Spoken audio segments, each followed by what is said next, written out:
Halewood is a small town in the heart of America, nestled in greenery and morning mists. A sense of harmony prevails here. Well-kept houses, neatly trimmed lawns, and friendly neighbors who always greet each other with a smile. The town seems like it steps straight out of a brochure where people live in their own little paradise, far from the noise of big cities. The streets of Halewood appear quiet and safe, as if shielded from all the world's troubles. However, beneath this idyllic exterior, shadows lurk. In Halewood, as in any other place, each resident has their own secrets. Here, family issues, personal tragedies, or inner demons are rarely spoken of aloud. Behind the closed doors of many homes, events unfold that must never become public knowledge. The town goes about its business, but in every home, in every family, there's something unspoken. It is this hidden world, full of untold secrets, that will set the stage for the tragedy unfolding in the Hall household. Margaret Hall, a 70-year-old resident of Halewood, is known for her kindness and generosity. She has been a widow for many years, and her only son, Thomas, left town long ago. The people of Halewood see Margaret as the embodiment of resilience and nobility. Her garden is always in bloom, and her home radiates warmth and coziness. But behind this outward kindness lies something more. Margaret is a woman with deep inner turmoil and secrets that remain hidden from those around her. There are things in her past she prefers not to remember, but which continue to haunt her. Liam Hall, Margaret's 16-year-old grandson, recently moved in with his grandmother after a difficult period in his life. His parents divorced, and his father, unable to cope with his son's issues, sent him to Halewood, hoping that the quiet life under Margaret's care would help Liam recover. Outwardly, Liam appears to be a calm and reserved teenager, but there's something unsettling about him. His eyes, set deep beneath furrowed brows, radiate a hidden aggression. He rarely smiles and often retreats into himself, as if he's not really in Halewood, but somewhere far away in a world of his own thoughts and fears. The first few weeks after Liam's arrival pass quietly, but soon the neighbors begin to notice strange occurrences at the Hall house. At night, sounds like screams or loud arguments can be heard coming from the house. The lights in the windows often stay on until late at night, and sometimes shadows can be seen moving through the rooms as if someone is being pursued. These shadows unsettle the neighbors, but no one dares to speak of it openly. On the streets, Margaret and Liam behave differently. Their relationship seems odd. They often argue, and sometimes the arguments escalate into full-blown fights. But there are other moments when they seem too close to one another. Some neighbors have noticed that Liam has started showing aggression at school, has become withdrawn, and avoids socializing with his peers. With each passing week, the tension between Liam and Margaret grows, but at the same time, they begin to grow closer on a level that goes beyond normal family bonds. It starts with innocent touches and lingering glances, but gradually escalates into something more. A secret romance between grandmother and grandson becomes a reality, further entangling Liam in a web of emotions and desires that are tearing him apart from the inside. Margaret, on the other hand, is fully aware of the forbidden nature of their relationship, but she is overwhelmed by feelings she cannot control. These hidden passions create an inner conflict in Liam, exacerbating his psychological issues. Their relationship becomes increasingly tense and unpredictable, setting the stage for the impending tragedy. It is mid-October, and the chill of early autumn begins to settle in Halewood. The trees are shedding their last leaves, and dark clouds hang low over the town, casting a gloomy atmosphere. During these days, Margaret Hall, who used to step out onto her porch every morning to water her flowers and greet the neighbors, suddenly stops appearing. Her absence becomes noticeable, especially to the close neighbors who are used to her constant presence. At first, no one thinks much of it, assuming that Margaret might be ill or has decided to rest. However, as the days pass, her disappearance begins to cause concern. At night, neighbors start to notice strange occurrences around the Hall house. The lights turn on and off at odd hours, even though no one has seen anyone enter or leave. Occasionally, shadows can be seen moving behind the curtains, but their movements are sharp and strange, almost inhuman. Strange noises, like quiet screams or moans, can be heard at night, terrifying the nearby residents. Some neighbors even claimed to have seen a figure standing at Margaret's window, motionless as a statue, while the house is shrouded in darkness. Jennifer Marsh, a longtime friend of Margaret, is one of the few who decides to find out what's going on. She is worried and unable to calm down, especially after several days of being unable to reach her friend by phone. On one rainy evening, feeling increasingly anxious, Jennifer decides to visit Margaret's house. As she approaches the door, she feels a sense of dread, as if something heavy is weighing on her from within. Jennifer knocks on the door, but there is no answer. Finally, she tries the handle and discovers that the door is unlocked. Her heart begins to race as she pushes the door open and steps inside. The house is dimly lit, and every shadow seems threatening. As she walks down the hallway, Jennifer notices a heavy smell of dampness in the air and something else, something rotten and repulsive. She is plagued by troubling visions, memories of the oddities she had noticed around the house in recent days. Her instincts tell her to leave, but a sense of duty compels her to go further. When Jennifer enters the living room, she is overtaken by horror. On the floor in the middle of the room lies Margaret's body. The room looks like it has been through a storm. Furniture is overturned, books and photographs are scattered across the floor, and the carpet is stained with blood. The walls bear crimson marks that seem to have been drawn with fingers. But that's not all. In the center of the room, strange symbols are drawn on the floor in blood. They are unlike anything Jennifer has ever seen. Their shapes resemble ritualistic signs, making her even more terrified. Margaret's body is mutilated beyond recognition, with numerous cuts and wounds that suggest her death was agonizing and brutal. The shocking sight causes Jennifer to scream, a scream that pierces through the walls of the house, bringing neighbors running outside. They see Jennifer rushing out of the house, pale and gripped by panic. Soon the police arrive. The police, used to the calm life in Halewood, are not prepared for what they find inside the Hall house. When they step inside, they are overcome with the same horror that consumed Jennifer. They immediately secure the crime scene and call in forensic experts. After examining the scene, the police realize that the murder is not random. The entire room is saturated with an atmosphere of malevolence. They notice the same symbols that Jennifer saw and understand that this may be connected to something much more sinister than just an act of violence. It could be a ritualistic killing or the actions of someone with severe psychological disturbances. There are more questions than answers. Who could have committed such a brutal act? And what do these mysterious symbols mean? The whole town of Halewood is gripped by anxiety, but the police know that the real storm is just beginning. Following the horrifying discovery of Margaret Hall's body, the Halewood police immediately begin a thorough examination of the crime scene. Forensic experts start their work at the murder site, meticulously documenting every detail. They find several strange objects that seem out of place and even ominous in the context of a typical home.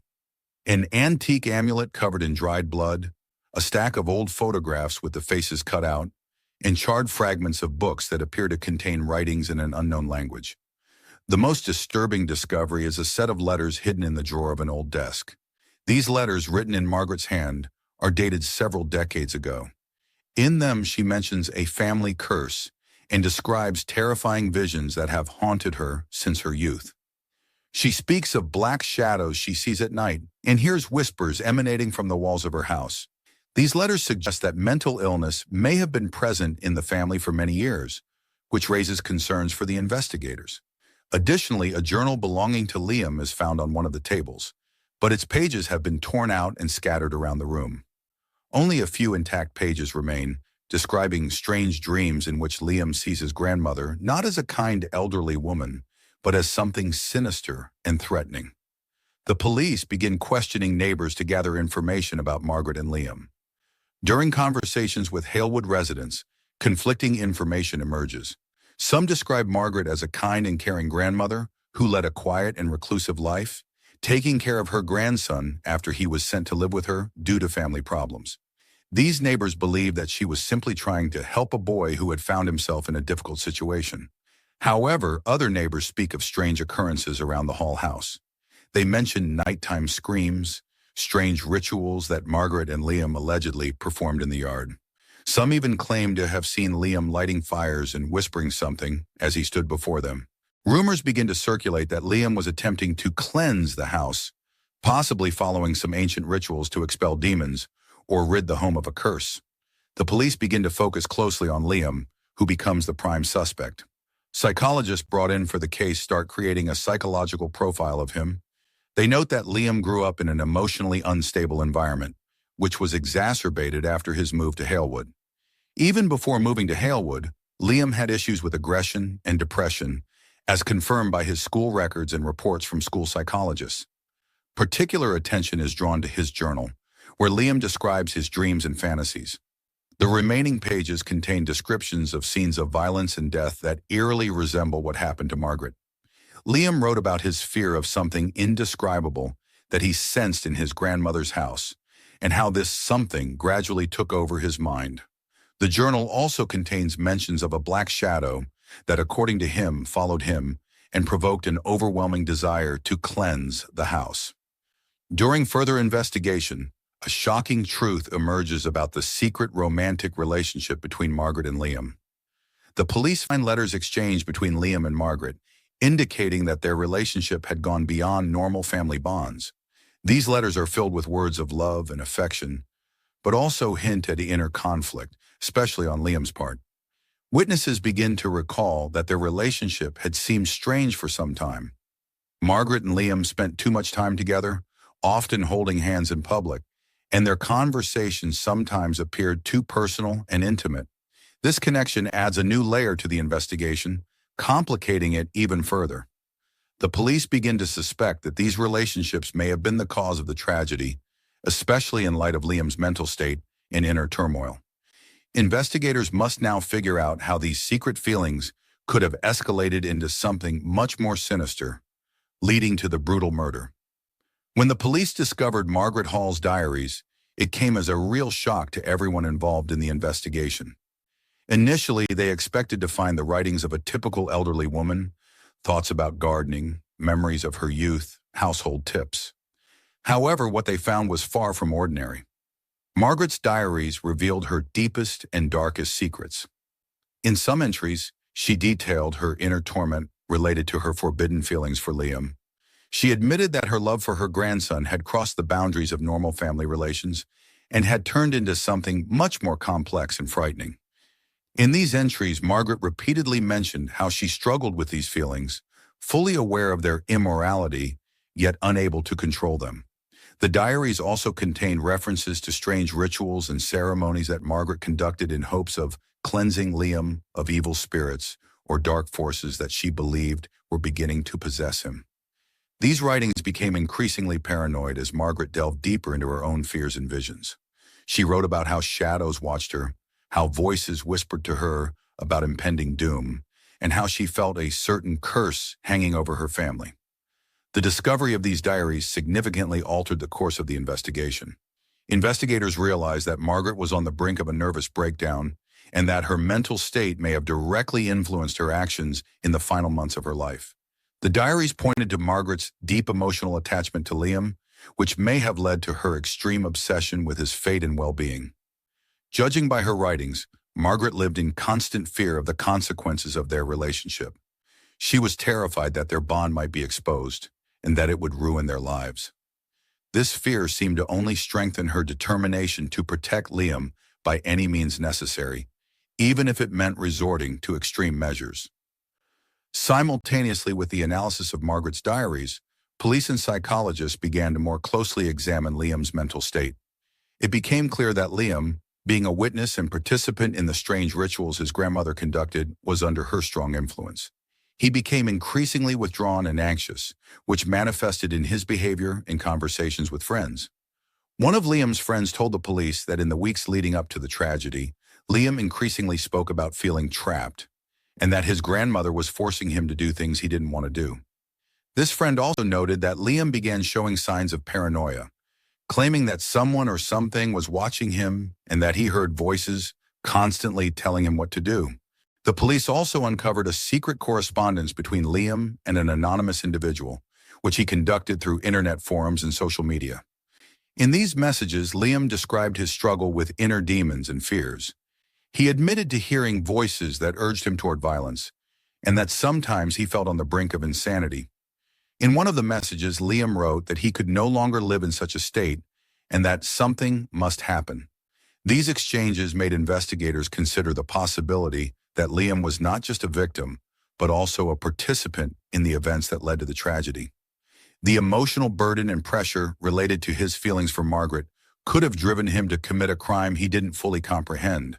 These new revelations and evidence only added to the mystery of the case, forcing investigators to search for answers to increasingly troubling and complex questions.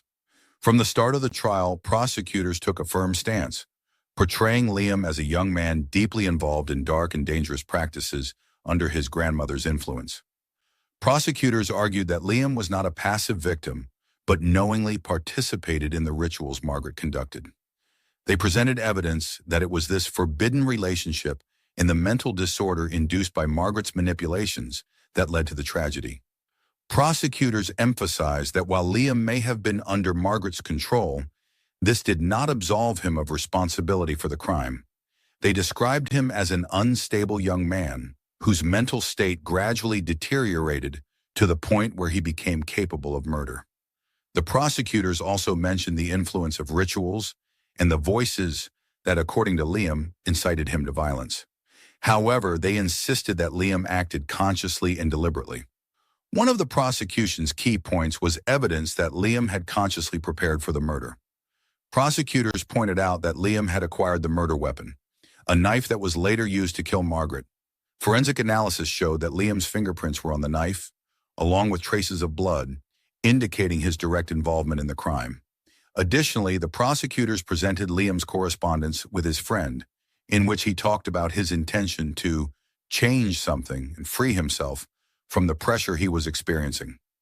These messages, according to the prosecution, indicated the premeditation of his actions. Particular attention was given to Liam's attempt to cover up the crime. Prosecutors argued that after the murder, he meticulously cleaned the knife to hide his tracks and even attempted to stage a robbery to mislead the police. Liam's defense built its case on proving that, at the time of the crime, Liam was not aware of his actions and was entirely under his grandmother's control. Liam's attorneys brought in psychiatrists who testified about his severe mental state. They claimed that Liam suffered from a serious mental disorder, making him vulnerable to Margaret's manipulations. The defense also insisted that Liam was merely a tool in his grandmother's hands, who, according to her diaries, suffered from her own psychological issues and used Liam to fulfill her dark plans. The defense argued that Margaret was the instigator of all the horrific events and that Liam acted under her influence, unable to control his actions. The defense highlighted Margaret's diaries, which had been discovered by the police. These records, in the defense's view, clearly indicated that Margaret planned and controlled all of Liam's actions. The diaries described her feelings for her grandson, her fears and paranoia, as well as the rituals she performed with Liam. Liam's attorneys maintained that Margaret's diaries proved she deliberately involved him in her rituals, manipulating his psyche and driving him to a state where he could no longer distinguish reality from his fears. They argued that Liam was merely a puppet in his grandmother's hands and could not bear full responsibility for his actions. After lengthy and complex debates, the presentation of numerous pieces of evidence, and witness testimonies, the court reached its verdict. Liam was found guilty of Margaret's murder. However, considering his mental state and the influence his grandmother had on him, the court decided to commit him to mandatory treatment in a psychiatric facility rather than prison. The judges determined that Liam was not fully aware of his participation in the crime and that his mental state played a crucial role in what happened. However, the court also left the question of his full culpability open, noting that the extent of Margaret's influence on Liam and his own responsibility for the crime remained debatable. This verdict sparked mixed reactions within the community. Some believed that justice had been served, given all the circumstances of the case, while others felt that Liam should have received a harsher punishment. In any case, the trial left a deep impact on the small town, shaking its sense of peace and well-being. After the verdict, the town of Halewood became divided into two opposing groups. Some residents saw Liam Hall as a victim of circumstances, a young man who had fallen prey to his grandmother's manipulations and was driven to madness. These people argued that Liam needed help and support, not punishment. They believed he was trapped in a terrible situation from which he couldn't escape on his own, and that his actions were the result of mental illness, not malice. The other part of the community strongly disagreed with this view. They saw Liam as a conscious murderer who deserved severe punishment. These people believed that Liam's mental state should not have excused the crime he committed, and that his mandatory treatment was too lenient a sentence for murder. In their eyes, Liam was dangerous, and they feared his return to society after treatment. This divide led to ongoing tension in Halewood even months after the trial. Relationships between neighbors became strained, and discussions about Liam and Margaret Hall sparked numerous arguments and conflicts. The long-term consequences of the tragedy proved even more destructive. The town, once known for its tranquility and safety, became a place where residents began to fear one another. An atmosphere of distrust and fear spread throughout. Rumors about Liam and his possible powers became part of the town's lore. People began to whisper that Liam had awakened something sinister within his psyche, a force that might continue to haunt him even after the trial. Stories emerged about strange occurrences in the house where he lived with his grandmother. Unexplained noises, cold drafts, flickering lights in the windows, even though the house was now empty.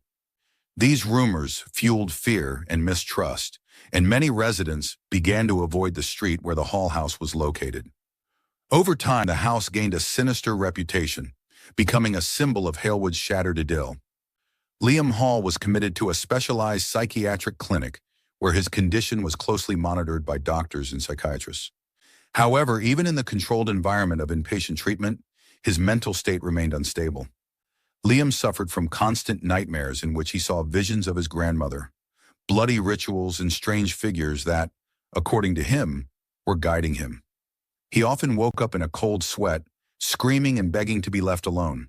Psychiatrists diagnosed Liam with post-traumatic stress disorder, triggered by both the crime itself and the prolonged influence of his grandmother. Despite the doctor's efforts, Liam continued to insist that he heard voices urging him to return to the house, where it all happened to complete something unfinished. These symptoms indicated a deep psychological disturbance, making the prospect of his full recovery increasingly doubtful. As Liam's treatment continued, it became more apparent that the question of his return to normal life remained open. Even if his mental state stabilized, whether he would be safe for society was a significant concern. The doctors acknowledged that cases like Liam's require long-term monitoring and therapy, and they could not guarantee that his condition would improve enough for him to resume a normal life. Meanwhile, rumors about Liam continued to spread. People talked about his mystical visions and strange occurrences in the clinic, flickering lights in his room, sudden cold drafts, and odd shadows reportedly seen by other patients. These rumors added even more mystery and fear around his persona. Some began to believe that Liam would forever be trapped in his nightmares and that he might never fully rid himself of the demons haunting him. The residents of Halewood increasingly avoided mentioning him, preferring to leave this dark episode behind, though forgetting it was no longer an option.